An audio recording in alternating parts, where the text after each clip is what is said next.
The Galactic Empire had ruled the stars for centuries. Over 300 worlds had fallen under its control. Some surrendered without a fight. Others resisted only to be turned into ashes. The Empire's power was unmatched. Kate's fleet was vast, its technology advanced, and its cruelty had no limits. So when the Empire's ships first noticed Earth, they didn't see a threat. They saw an opportunity. A small, blue planet far from the core systems, unaligned, peaceful, primitive, they assumed. A massive Empire dreadnought, 20 times larger than anything Earth had in orbit, entered the solar system. It moved like a black shadow, blocking out stars behind it. Every nation on Earth received the same signal code, commanding and without emotion. This is Commander Veltar of the Galactic Empire. Your planet is now under Imperial rule. Kneel or be destroyed. Panic spread through news stations and public networks. But inside the high-security Earth Defense Council chamber, there was silence. The world's top leaders, military generals, and scientific minds sat around a long table deep underground. No one shouted. No one begged. They had known this day might come. And they were ready. At the head of the room stood General Rain, the Supreme Commander of Earth's United Defense Force. He was a tall man with sharp eyes and a presence that quieted rooms. He looked at the message again, then looked around at the others. His voice was calm. We've waited centuries for contact. It's not like this, ... But we're not slaves. A few council members spoke of negotiation. Some suggested pretending to submit while they bought time. Taya, but Rain stood up and left the room without another word. He stepped into the command center and ordered a direct transmission to the Empire's ship. When the alien officer appeared on screen, tall, gray-skinned, armored in gold, he looked smug, confident. Have your leaders made their choice? General Rain didn't blink. His voice was cold. Tell your emperor, bows to no one. There was a moment of silence on the Empire's side. Laughter, loud, mocking, cruel. You speak with pride, human, but you have no idea what you face. Your planet will burn. Your skies will fall. The screen went dark. Within hours, the Empire sent a fleet of warships from the Outer Rim. 200 cruisers, destroyers, and carriers, all heading straight for Earth. Their path was clear. Their intention was total destruction. Earth did not panic. Civilians were moved underground. Satellites went dark by design. Strange signals were sent from hidden launch sites. And in orbit, nothing looked threatening. Earth appeared weak, vulnerable, just as the Empire expected. What they didn't know was that Earth had been preparing in silence. From old military bunkers to secret deep-sea facilities, Earth's defenders powered up ancient systems. For decades, Earth had developed advanced weapons, cloaked ships, and experimental tech in secret, not for war, but for survival. Humanity had learned from its own history.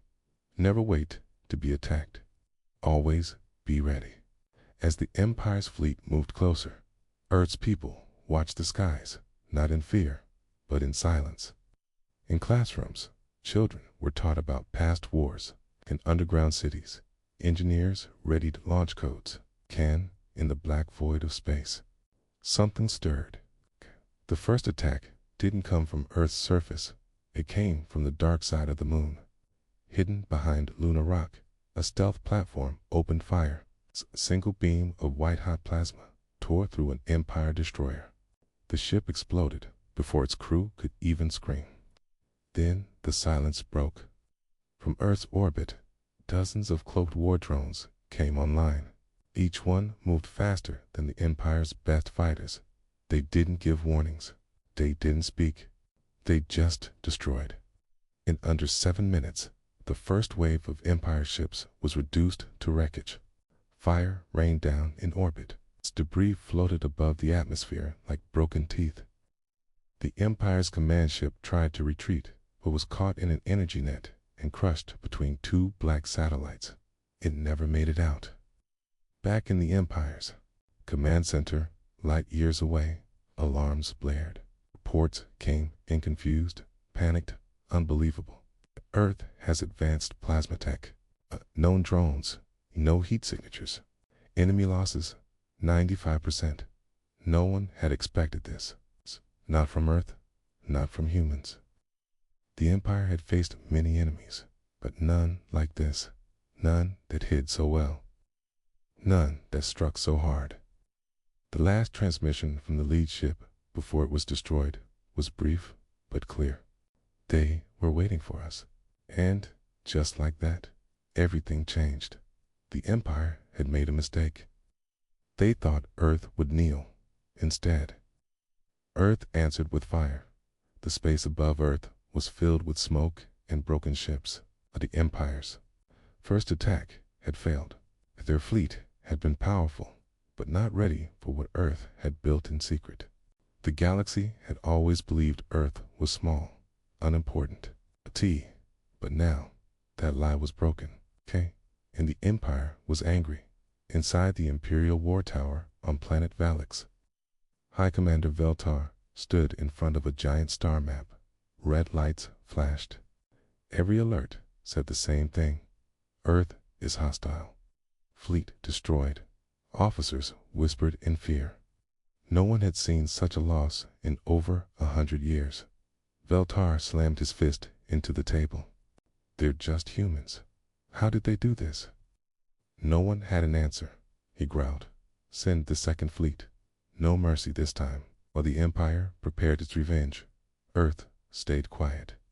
News of the battle was kept from the public. Most people still believed the Empire was deciding whether to talk or fight.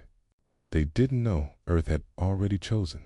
In a secure bunker beneath the Arctic ice, General Rang stood with a group of scientists and commanders. On the wall, a hologram showed the Empire's next fleet 10 times larger than the first heading. Straight for Earth. How long until they reach us? 5 days, answered Dr. Sellin, one of Earth's top war engineers. But we're ready. Rain nodded slowly. Let them come. As Earth made final checks on its defense grid, the Empire fleet moved like a storm. Over 2,000 ships, carriers the size of cities, planet burners, firestorm destroyers, and one ship darker than the rest, the Eternal Fist, a dreadnought said, to erase planets in hours. From space, the people of Mars and Luna Base could see the incoming wave. It looked like a black cloud, swallowing the stars.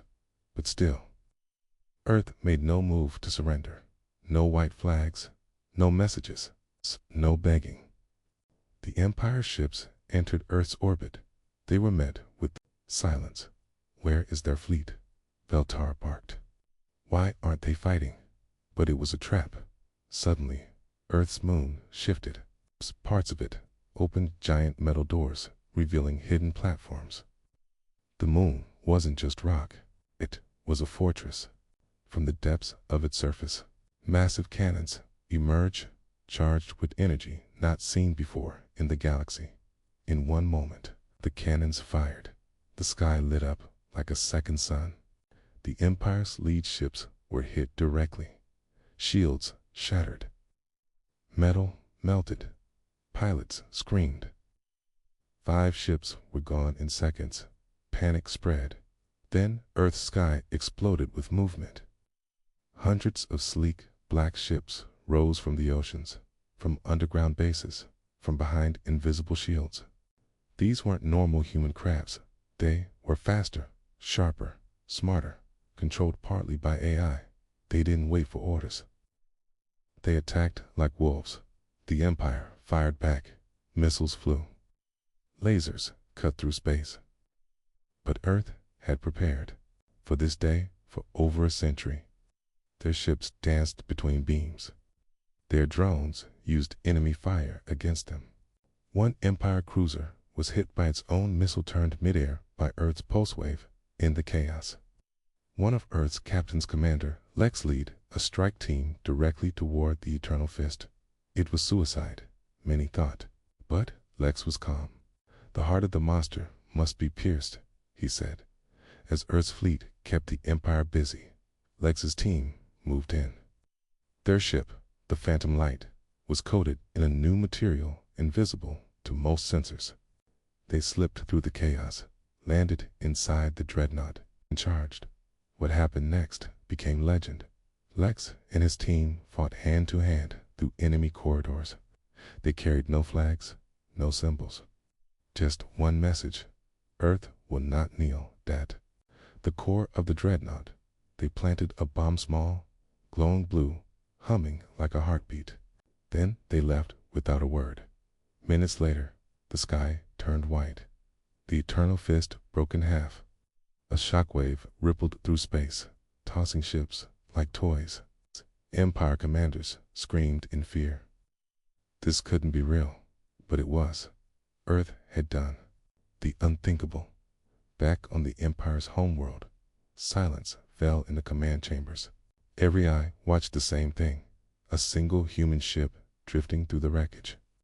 It stopped in front of a surviving Empire cruiser and sent a message.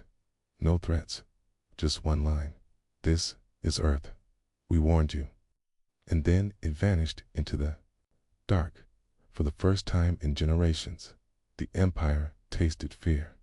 They had demanded loyalty, but Earth had answered with fire.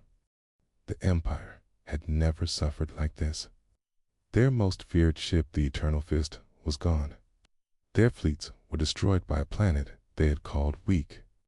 But what shook them more than the loss was the question no one could answer. How did Earth do it? On planet Valix, the Imperial Senate met in secret chambers. Generals, spies, and nobles gathered around a long black table. Holograms floated in the air, battle recordings, weapon scans, footage of Earth's ships moving like shadows.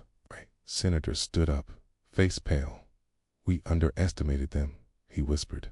"We thought they were primitives, but they've been building something." Another voice growled, "No species builds like that in silence, lest they expect a war." The Empire's High Inquisitor, a cold-eyed alien named Rose, stepped forward. "We had spies on Earth, but they found nothing. Surface-level tech was average. Civilian networks, peaceful broadcasts. We saw no warships, no signals." Then he paused and looked around. But one spy did find something strange: an old signal, buried deep in the planet's northern ice. Everyone leaned forward. It mentioned a project, a name: Project Phoenix. Then the signal was gone, burned, like it erased itself. The room went still. Someone finally asked, "What is Project Phoenix?" "Back on Earth." The answer was buried far below the surface, in a chamber sealed from the world. Deep under Greenland's frozen mountains, a hidden facility pulsed with quiet energy.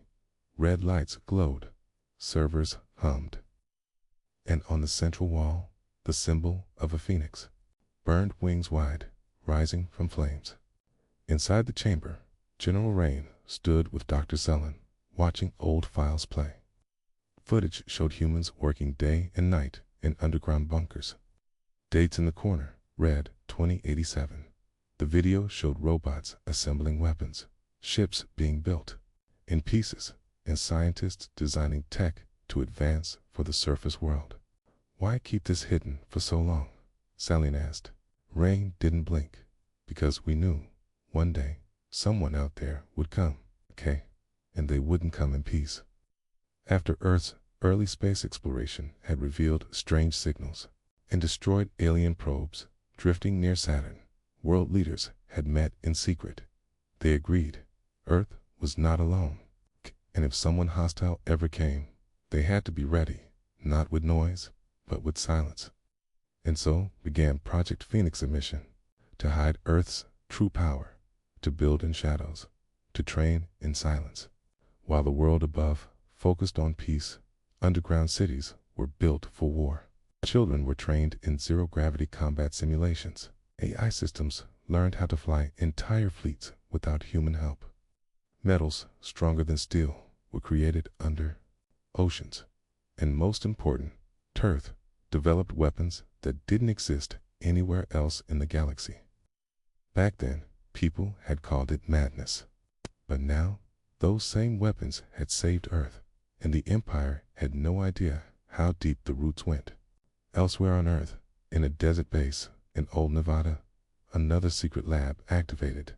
Engineers opened crates sealed for 60 years.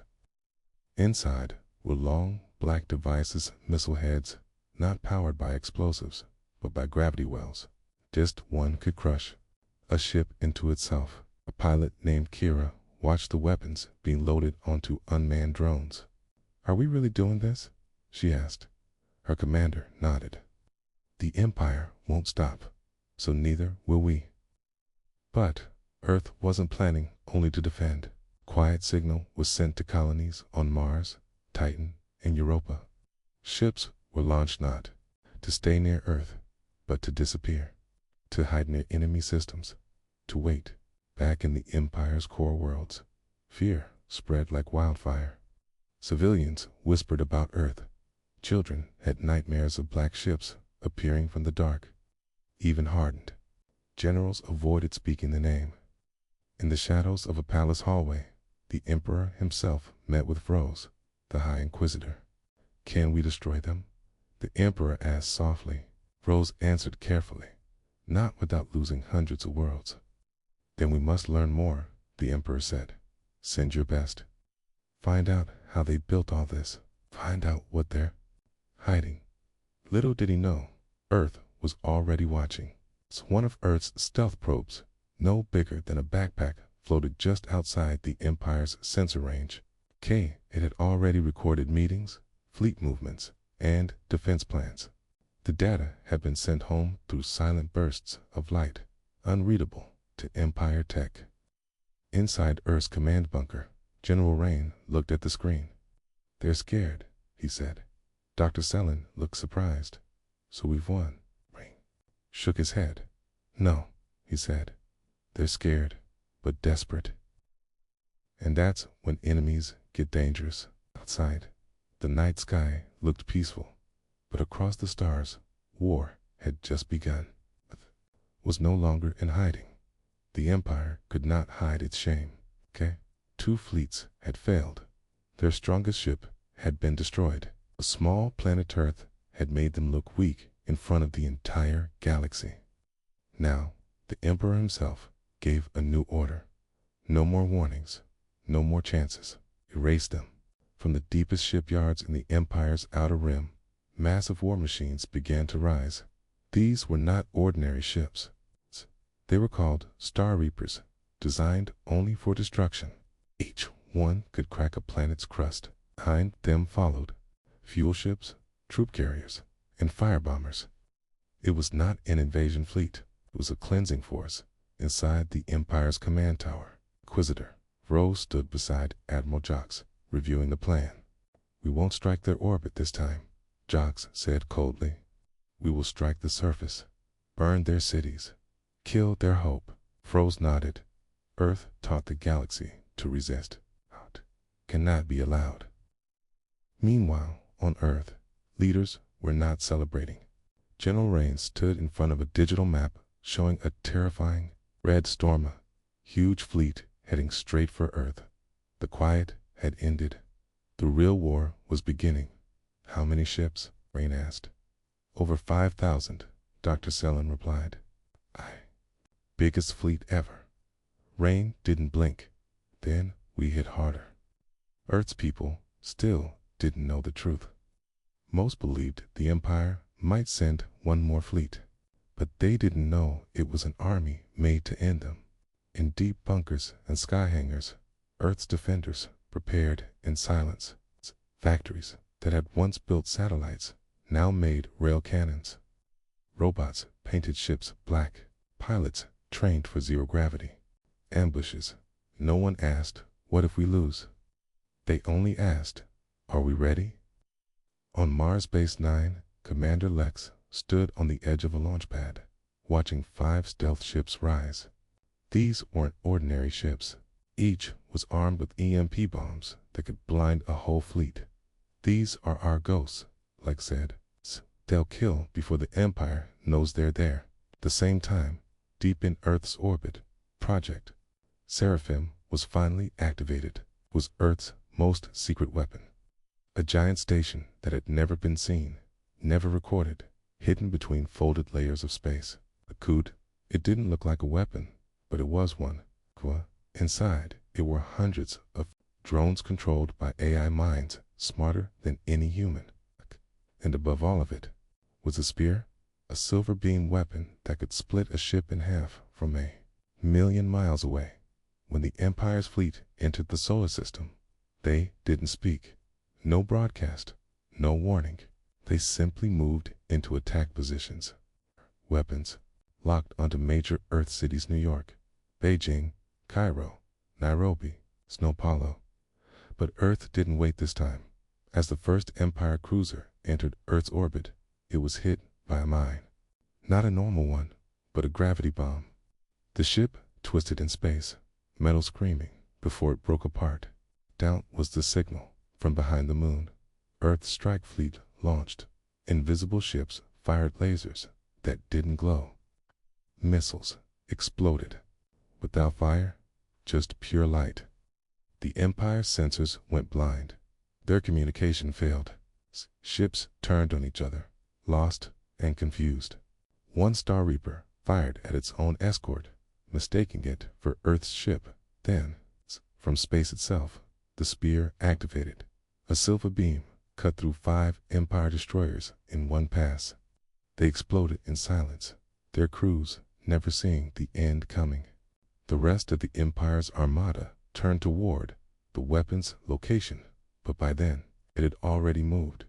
Inside his command ship, Admiral Jocks watched the chaos and screamed, "Where are they? What kind of magic is this?" It wasn't magic. It was Earth's plan, built for this moment. Fight like ghosts. Hit and vanish. Break the enemy's mind before breaking their bones. Still, the Empire had numbers. Thousands of ships poured into orbit, firing wildly. They hit coastal defenses, burned parts of the sky, and dropped plasma bombs into oceans. Earth trembled. Some cities were struck. Fires rose. People screamed. But they did not run in underground shelters. Citizens sang songs, caned bunkers. Families held hands. Above them, their soldiers fought like wolves in the dark. General Rain watched the battlefield from Earth's main command center. "They're breaking formation," he said. Dr. Sellen pointed at the map. "That's fear." On the outer edge of the battlefield, Lex's ghost fleet arrived. In perfect silence, they released EMP storms. One wave after another, Empire ships powered down, blind and still. Then Earth's drones moved in. No mercy, no delay. After 4 hours of brutal combat, over 60% of the Empire's fleet was destroyed. The rest fled on the ground. People looked up at the smoking sky and saw Earth's flag still standing, but in space. As Admiral Jocks's damaged cruiser escaped the battlefield, he sent one final message back to the Empire. They don't fight like others. They fight like they've already died once. We need something darker. And far away, in the Empire's secret vaults, something was waking. Earth had survived again. But the Empire was not finished. The worst was still to come. The Empire's greatest fleets were shattered. Their best weapons failed, but still, they would not accept defeat. Not from Earth, not from humans. So the Emperor gave one last command, one he had sworn never to speak again. "Awaken the vault. Release the thing we buried." Far beneath the Empire's oldest world, on a dead moon named Chirac 4, lay a prison carved in stone and fear. It had no lights, no guards, just a single black chamber buried under 10 kilometers of rock. For 2,000 years, it had remained, sealed. Inside it, something slept, or pretended to. The Empire didn't call it a weapon, okay? They called it the Obliterator. Long ago, before the Empire ruled the galaxy, they had discovered it, floating alone in deep space, being not born from any planet. It had no language, no face, only hunger. It moved through matter like mist and left behind only silence. Empire captured it using forbidden tech and locked it away, swearing never to use it. They feared it more than any enemy. But now they feared Earth more, so they woke it. On Earth, peace didn't return. People tried to smile, but the sky still smelled like fire. Half the fleet was under repair. Cities were rebuilding. Still, the people stood proud. They had survived the Empire's fury twice. In his war room, General Rain stared at quiet stars. "They're too quiet," he said. "Something's coming." It's not a fleet this time." Dr. Selin frowned. "Then what is it?" Rain didn't know, but he felt it in his bones, like the air had changed. Across the solar system, strange signals began to appear. Not messages, not machines, but whispers and static. Ships passing through the edge of space disappeared. Mars lost contact with 2 satellites. On Jupiter's moon, Ganymede, a mining crew went silent. When a rescue team arrived, there was nothing left. No bodies, no machines, not even metal dust. Just a single word burned into a rock wall. Hunger. It's back in the Empire's inner world. Even their scientists began to question the choice. The Obliterator had no master, no control. Once it was free, it would move as it pleased. "What if it turns on us?" one commander asked. The Emperor said nothing. His eyes were empty. He had already given the order. The Obliterator moved fast, too fast. It didn't travel in ships. It flowed like a shadow. It reached Earth's outer defense ring in 3 days.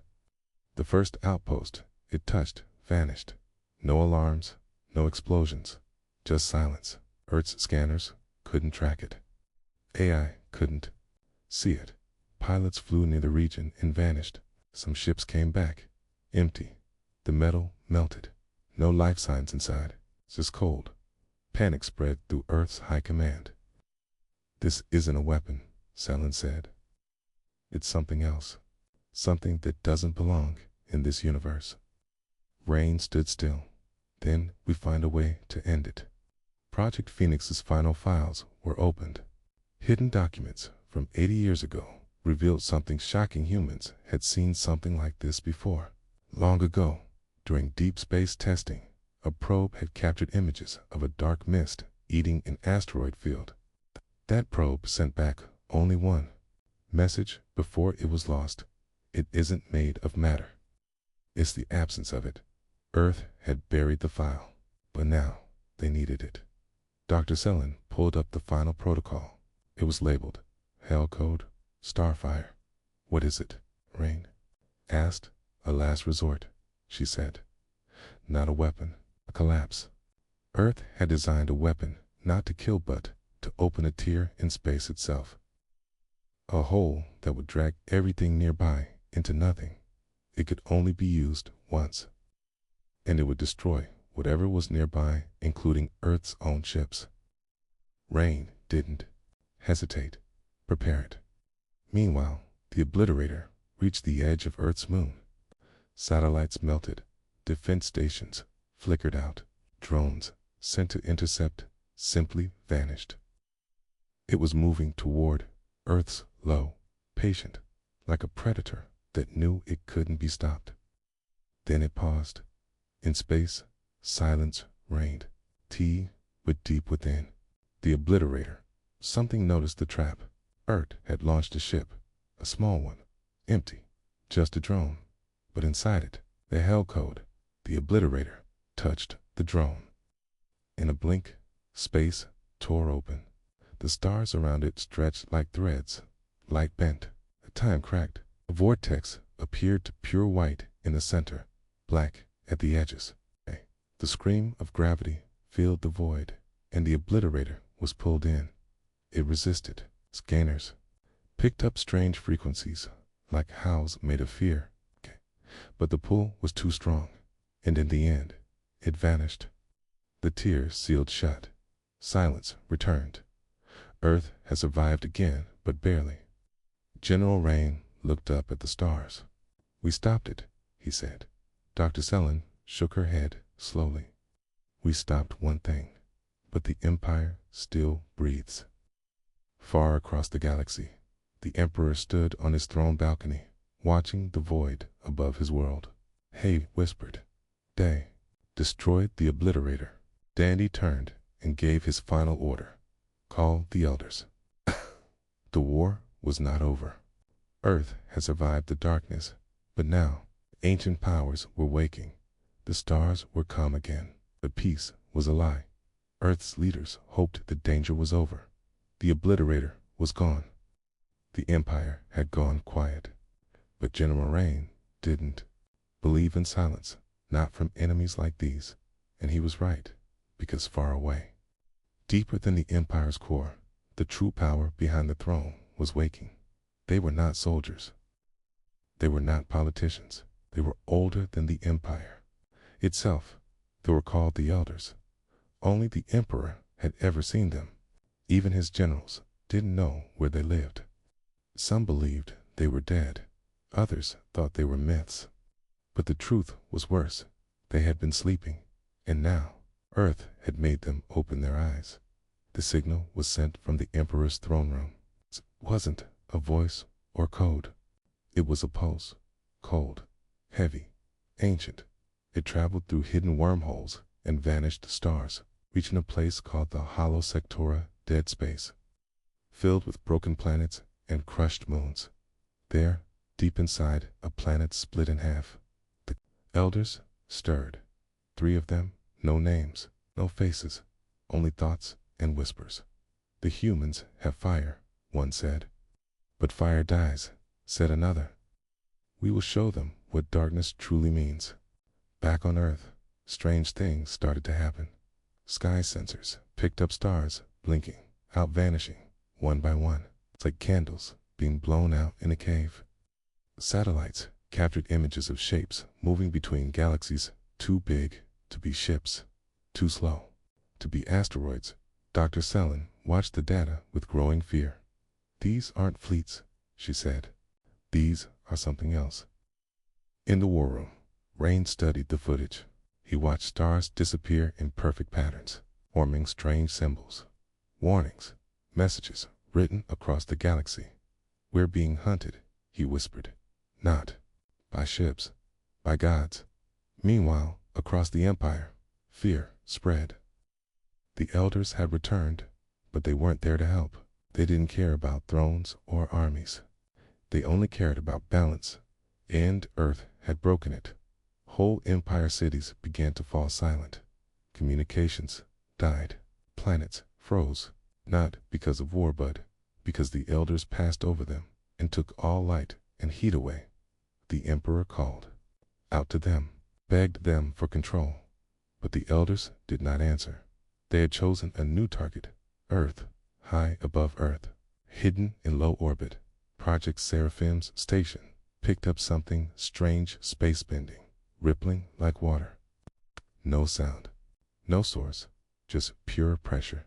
And then it arrived, one of the Elders. It did not need ships. It was the size of a moon, but alive, a shadow in the shape of a god. Its body wasn't matter. It was thought, wrapped in gravity. Lights failed. Ships shut down. Satellites shattered from the pressure of its presence. Earth shook. Rain stared at the sky. "What is that?"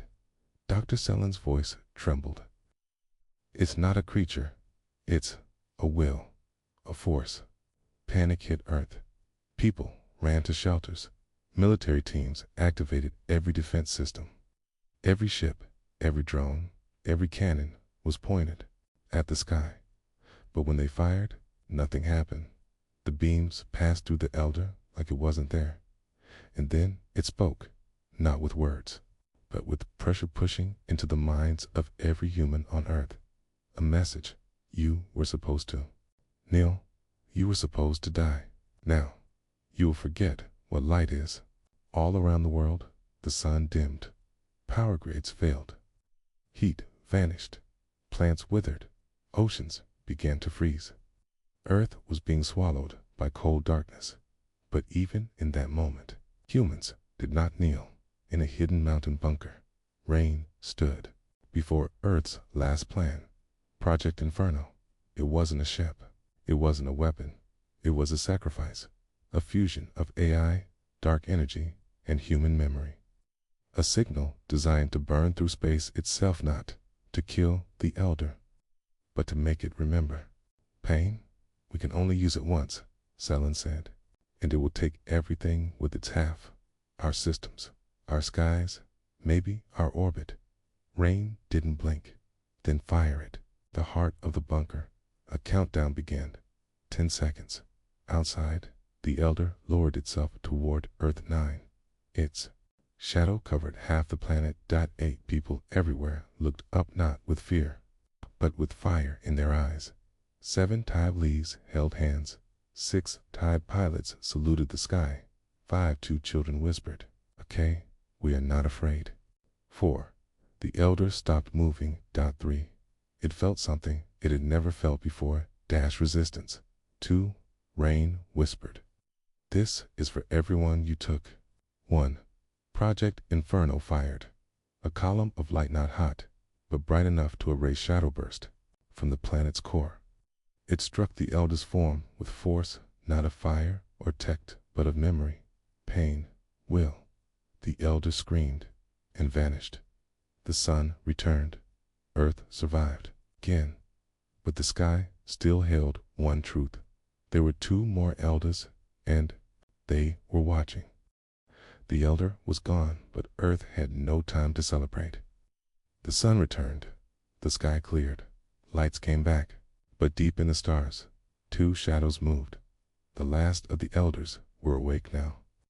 They had seen their brother fall. They had felt the sting of Project Inferno, and for the first time in 1,000 years, they were angry. They didn't speak. They didn't warn. They just came. In the cold of space, thousands of light years away, the galaxy held its breath. Even the Empire, proud and cruel, began to tremble. Planets fell silent. Moons dimmed. Empires who once ruled now begged for peace. But it was too late. The Elders were not coming to rule. They were coming to end everything. On Earth, General Rain stood at the edge of the command platform, watching the latest satellite scans. 2 shapes larger than anything recorded were heading straight for Earth's sun. Not Earth, not the moon, the sun itself. Dr. Selen stared at the readings. They're going to destroy it. No sun, no heat, no life. Earth would freeze in hours.